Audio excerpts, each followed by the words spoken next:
Baik, kita teruskan dengan perkembangan terkini mengenai pilihan raya kecil Don Slim, di mana sebentar tadi awal tadi kita maklumkan mengenai proses penamaan calon yang bermula pada jam 9 pagi tadi, dan calon-calon diberikan masa selama 1 jam, iaitu sehingga pukul 10 untuk membuat proses penamaan.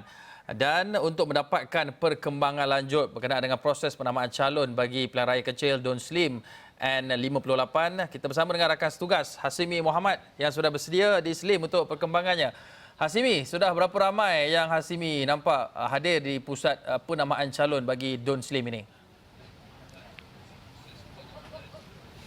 Baik, terima kasih Hakim. Di Bukit Kewangan, kalau menyentuh mengenai proses penamaan calon, maka secara rasmi proses tersebut telah pun bermula pada jam 9 pagi tadi, akan berlangsung selama 1 jam sehingga 10 pagi.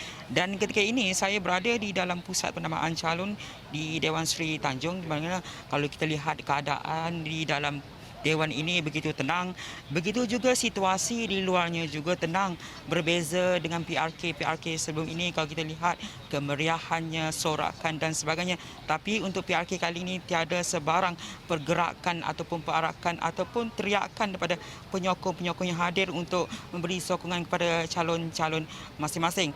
Dan untuk makluman juga, 3 calon telah pun hadir bagi mengemukakan borang pencalonan masing-masing dari calon Barisan Nasional, iaitu Muhammad Zaidi Aziz yang tiba di Dewan di sini sekitar 8.56 pagi.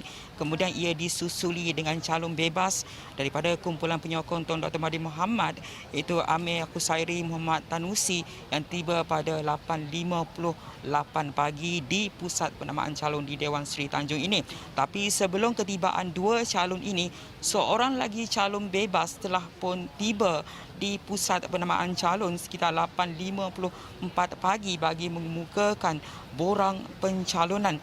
Jadi setakat ini kita boleh anggarkan kemungkinan ada 3 saingan penjuru pada PRK Don Slim ini. Bagaimanapun secara rasmi sama ada ia akan menyaksikan 3 saingan penjuru ataupun sebaliknya, kita akan ketahui selewat-lewatnya pada pukul 11 pagi ini apabila ia diumumkan secara rasmi oleh pegawai pengurus SPR pada jam 11 pagi. Namun kalau kita bercakap mengenai keadaan kemeriahannya, Hakim, seperti mana saya katakan, berbeza dengan PRK sebelum ini. Ini merupakan ujian kedua selepas PRK Don Chini, di mana SOP baru telah pun diamalkan bagi memastikan penularan COVID-19 dapat dicegah. Dan kawalan ketat telah pun dilakukan oleh pihak berkuasa termasuk polis untuk memastikan tiada pergerakan masuk individu-individu yang tidak dibenarkan di pusat penamaan calon ini, kerana mengikut ketetapan SPR hanya 3 wakil sahaja dibenarkan untuk masuki pusat penamaan calon, iaitu masing-masing calon, penyokong dan juga pencadang calon. Jadi individu selain daripada 3 individu terbabit tidak dibenarkan langsung untuk masuki kawasan ini, melainkan kaki tangan SPR, pemerhati dan juga pengamal media yang berada di dalam pusat penamaan calon ini. Dan kalau kita lihat juga dari segi seperti mana saya maklumkan, sorakan ataupun kelibat ahli politik juga tidak kelihatan berbanding kebiasaannya PRK sebelum ini. Kita lihat ada sokongan daripada mereka datang untuk mengiringi calon masing-masing, namun kali ini tidak ada. Dan PRK yang sudah memasuki PRK ke-12 sejak PRU 14 lagi melihatkan bagaimana proses ini perlu diteruskan untuk memastikan bahawa SOP yang ditetapkan dipatuhi dan segala proses penamaan calon dan pilihan raya kali ini berjalan dengan lancar. Hakim. Baik Hasimi, kita sebut maklum pilihan raya kecil kali ini dijalankan dengan SOP yang cukup berbeza dengan pilihan raya yang lalu, kecuali pada pilihan raya Don Chini. Itu pun ada sedikit perbezaan ataupun penambahbaikan dari segi prosedur operasi standard. Tetapi dalam masa yang sama, walaupun dengan ketiadaan penyokong-penyokong yang dibenarkan untuk hadir di pusat penamaan calon dan hanya 3 individu saja dibenarkan untuk berada bersama calon, itu pencadang, penyokong. Dalam masa sama kita juga ingin melihat kepada tahap kesiapsiagaan pasukan keselamatan, kerana sebelum ini saya sewaktu menelusuri garis masa di Twitter ternampak satu tweet Hasimi berkenai dengan keadaan keselamatan. Bagaimana dengan keadaan keselamatan di sekitar kawasan atau pusat penamaan calon Don Slim ini, Hasimi? Baik, okey, betul. Dari segi aspek keselamatan, kita boleh sifatkan berada dalam keadaan tinggi dan kawalan di luar pekarangan pusat penamaan itu begitu ketat. Dianggarkan 600 anggota polis ditugaskan sepanjang dan sekitar kawasan penamaan calon ini. Dan kalau boleh diceritakan, ketika saya tiba sekitar pukul 7 pagi tadi, jalan-jalan di sekitar juga telah pun ditutup oleh pihak polis untuk memastikan bahawa kelancaran proses penamaan calon ini, dan mereka kumpulan-kumpulan yang tidak dibenarkan tidak memasuki kawasan ini.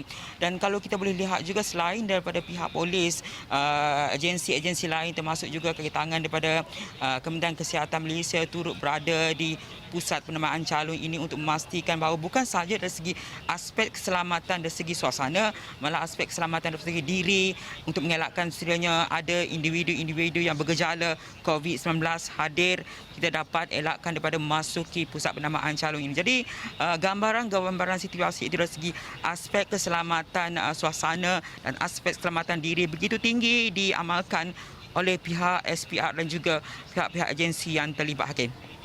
Baik, Hasimi, sedikit saja lagi sebelum saya lepaskan Hasimi untuk daripada lintas langsung ini.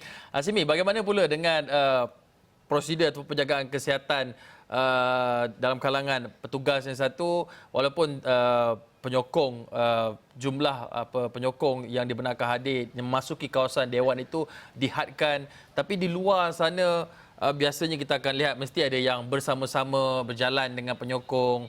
Bagaimana pula mereka ini? Adakah mereka mengingati bahawa penguatkuasaan pemakaian pelitup muka yang dikuatkuasakan pada 1 Ogos lalu masih lagi berlangsung?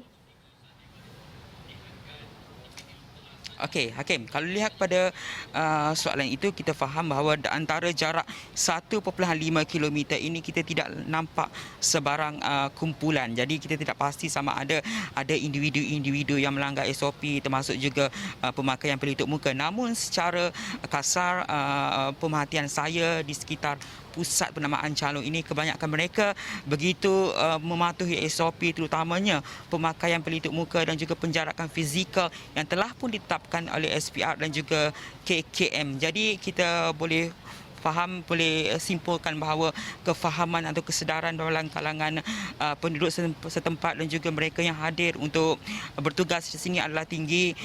Itu perlu dipuji, untuk perlu diteruskan bagi memastikan proses kelancaran PRK Don Slim ini akan berlangsung dengan baik, dan kita pastinya untuk mengelakkan berlakunya kluster pilihan raya, itu pastinya satu yang kita tidak mahu berlaku. Jadi SOP yang telah ditetapkan oleh SPR dan kerajaan ini wajib dipatuhi oleh setiap mereka yang hadir, termasuk juga petugas media, Hakim. Baik, terima kasih Hasimi Mohamad langsung dari Tanjung Malim bagi membawakan perkembangan terkini proses penamaan calon bagi pilihan raya kecil Don Slim. Terima kasih Hasimi di atas perkongsian tersebut.